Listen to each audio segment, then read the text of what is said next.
Boa tarde, presidente. Boa tarde a todos os deputados. Eu queria, nessa fala, apresentar algumas das emendas que nós, da bancada do Novo, preparamos para esse projeto, né, de combate ao coronavírus, esse projeto aí coletivo da Assembleia. Eu imagino que, eu pelo menos espero, né, que a gente consiga ter um espaço bom de discussão para fazer com que essas emendas de fato sejam consideradas, diferente de outros momentos que aconteceram aí nas últimas semanas, em que por conta das sessões serem virtuais, prejudicou muito a possibilidade de se discutir emendas e de se conversar entre os deputados, né? Então, eu acho que é muito importante a gente levar em consideração as nossas emendas do Novo.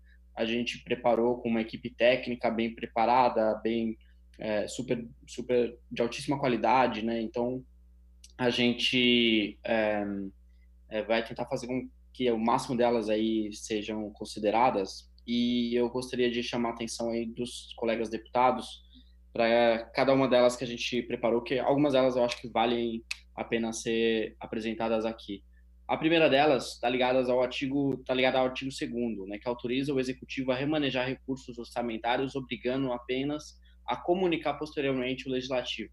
A gente tem um receio muito grande com esse artigo 2º, porque no final de contas, ele praticamente estabelece uma carta branca ao executivo alocar todos os recursos do orçamento como bem entender. Então, tudo aquilo que a gente discutiu no ano passado na lei orçamentária e que a gente passou horas e horas, né, se dedicando e trabalhando em cima disso, praticamente pode ser atropelado com esse artigo 2º. Então, eu entendo, né, a gente do Novo entende que é muito importante suprimir esse artigo justamente para não dar essa carta branca ao Poder Executivo, né? A lei orçamentária ela permite um remanejamento de até 10% dentro do mesmo órgão. Agora, esse artigo, né, como eu disse, dá uma autorização ilimitada para o Poder Executivo remanejar o que bem entender. Isso, para a gente, é um ponto bastante negativo e que a gente gostaria de discutir aí com o deputado Camarinha depois, com o deputado Carlão, e como melhorar esse artigo ou até, na nossa sugestão aqui, suprimi-lo. No artigo 3º, né, que suspende a inclusão de nomes de devedores no CADIM e os efeitos das inclusões realizadas após o dia 21 de março, a gente fez uma emenda que muda basicamente assim, um detalhe assim, bastante simples. Né? Essa emenda só suspende a inclusão ou os efeitos da inclusão no CADIM por dívidas vencidas após o dia 21 de março.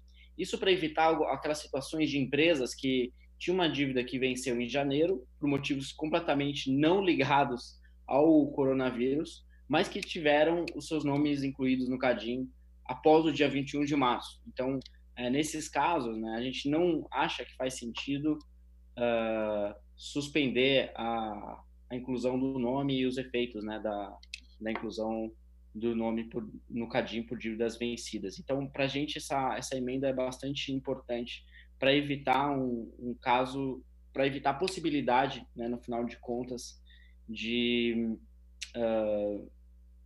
beneficiar uma empresa que não pagou suas dívidas por motivos outros que não o coronavírus. Então, esse é um ponto bastante importante.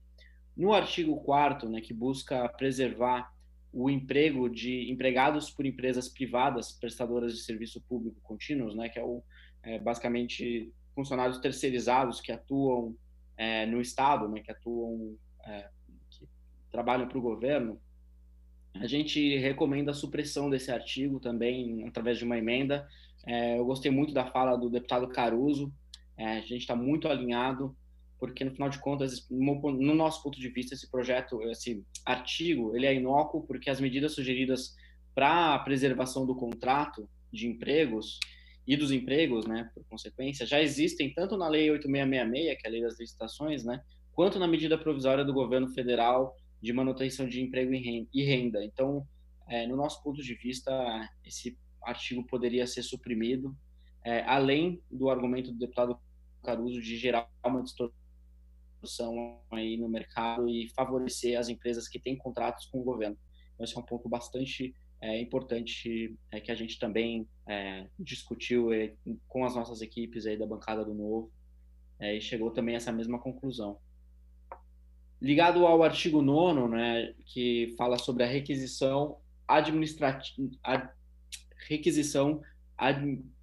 administrativa, né, de hotéis para servidores públicos na área da saúde, né? Então, basicamente, o ponto que o deputado Gil Diniz também tratou na fala dele é que fala sobre esse artigo, né, que permite que o Estado contrate estadistas para funcionários da área da saúde, né? A gente entende que esse artigo em especial é basicamente uma intervenção do Estado na propriedade privada, que é algo que é constitucional numa situação como essa. A gente entende a constitucionalidade disso, mas, no nosso ponto de vista, é, toda a intervenção que acontecer dessa forma deveria ser o mais técnica possível e o mais baseado em fatos e evidências, né? Então, a gente fez uma emenda incluindo um parágrafo, fazendo com que a requisição administrativa precise ter base científica e deve ser limitada no tempo e no espaço, ou seja, o Estado não pode requisitar mais do que precisa, nem requisitar por mais tempo do que é necessário. Então, isso precisa ser feito de maneira, como eu disse, muito técnica, para evitar qualquer tipo de abuso aí, de intervenção do Estado na propriedade privada. Com relação ao artigo 12, a gente também preparou uma emenda. O artigo 12, ele fala sobre a concessão de incentivos fiscais às empresas que satisfizerem as seguintes condições, né? Sem não demitir empregados e alterarem o objeto social para incluir a produção de EPI, respiradores e ventiladores, né? A gente fez uma emenda com 3 alterações básicas, né? A primeira delas, a gente removeu essa parte da não demissão de qualquer um dos funcionários, justamente prevendo algum tipo de situação em que uma demissão, até por justa causa, possa ocorrer e inviabilizar essas empresas aí de conseguirem esses incentivos fiscais. E o ponto 2, a gente remove a exigência da alteração de objeto no contrato social. Isso para beneficiar as empresas que já trabalham com EPI. Então, da maneira como está esse artigo, ele só privilegia ou só dá incentivos fiscais para as empresas que não produzem EPI e que passam a produzir. A gente acha que isso pode, inclusive, gerar uma distorção de competição de mercado. Então, a gente acredita que as empresas que atualmente já produzem EPI poderiam também ser incluídas. Eu acho que esse é um ponto muito importante da emenda que o pessoal poderia considerar. Depois, deputado Camarinha, Carlão, a gente pode discutir esse ponto, porque é realmente um ajuste técnico que visa reduzir distorções aí da ideia inicial que o artigo propõe. E a terceira alteração nessa emenda, nós aumentamos a lista de produtos fabricados também.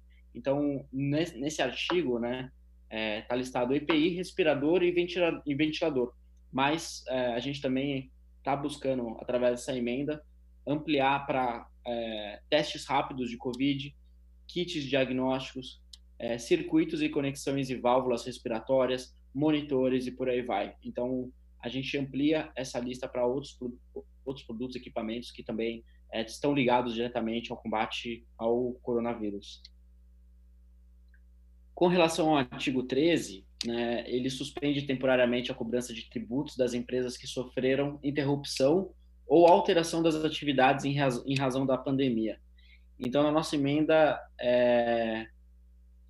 a gente busca deixar expresso que essa suspensão temporária de cobranças terminará no prazo final do estado de calamidade. Então, né, no artigo, na maneira como está escrita, ela não coloca, não determina, né, um prazo final, e a gente, através dessa emenda, colocou. E, por último, né, a última emenda que a gente preparou está ligada ao artigo 18, que prevê a possibilidade de requisição de servidores para trabalhar na fiscalização de infrações consumeristas, né, para trabalhar na fiscalização de lojas, enfim, de negócios aí que possam infringir a lei do consumidor. Na nossa emenda também a gente busca fazer 3 alterações. A primeira delas é que toda designação de funcionários deve ser publicada no Diário Oficial. O segundo ponto obriga que o servidor deva ter uma qualificação técnica para a atividade, uma vez que a atividade de fiscalização no âmbito das leis de consumo exige uma alta qualificação técnica. Então, A gente não pode simplesmente realocar funcionários de uma secretaria ou, sei lá, de algum setor do governo, do Estado, para fiscalizar o consumidor, né, os direitos do consumidor sem qualificação técnica, né? Isso não faz sentido para a gente. E o terceiro ponto, né, proíbe a concessão de gratificação extra por essa atividade, né? Isso daí, obviamente, é para impedir que a requisição seja motivada por outras razões além do interesse público. Então, a gente acha muito importante também que não exista nenhum tipo de gratificação extra para as pessoas que forem realocadas para fazer esse tipo de atividade. Então, essas são as emendas que a gente gostaria, que a gente apresentou, né, na bancada do Novo, e que a gente acha que é muito importante. E, mais uma vez, aqui ressaltando para o deputado Camarinha, que tem feito um ótimo trabalho aí na condução, da coordenação desse projeto, e também para o deputado Carlão e todos aqueles que se envolverem de maneira mais direta aí com o projeto, para que a gente consiga levar em consideração várias dessas emendas, que são todas elas, como eu disse, levando em questão aspectos técnicos, e que várias delas reduzem distorções e melhoram os artigos que foram colocados aí inicialmente no projeto. Então, esses são os pontos.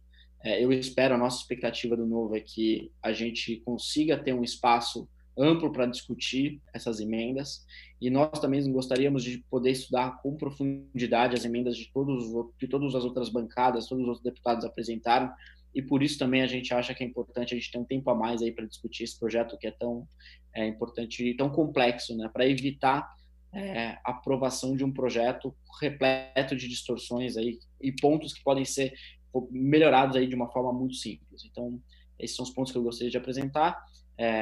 E aí eu conto também aí com todos os outros colegas, nobres deputados aí, que possam também avaliar as emendas que a bancada do Novo apresentou. Muito obrigado, presidente. Deputado Daniel José.